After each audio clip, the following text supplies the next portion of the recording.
Joseph was a young boy from a special family. He was the son of Jacob, the grandson of Isaac, and the great-grandson of Abraham, the man God had chosen long ago. Joseph was the youngest son of Jacob at that time and was born to Rachel, whom Jacob loved very much. Because of this, Jacob loved Joseph deeply and gave him a beautiful robe. Joseph's brothers became jealous when they saw how much their father cared for him. When Joseph was still young, God gave him dreams. In one dream, Joseph saw bundles of grain bowing down to his bundle. In another dream, the sun, the moon, and 11 stars bowed down to him.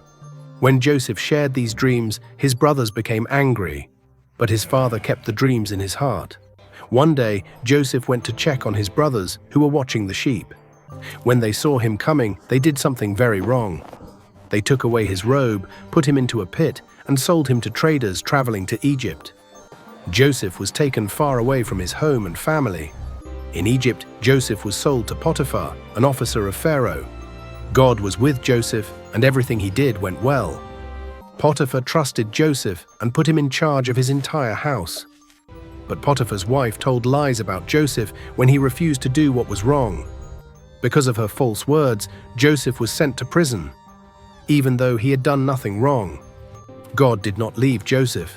In prison, Joseph was trusted again and placed in charge of the other prisoners. While Joseph was there, 2 servants of Pharaoh, the king of Egypt, were put into prison. Each servant had a dream, and they were troubled because they did not understand them. Joseph explained their dreams and said that God had given him the meaning. Everything happened just as Joseph said. Later, Pharaoh himself had dreams that no one could explain.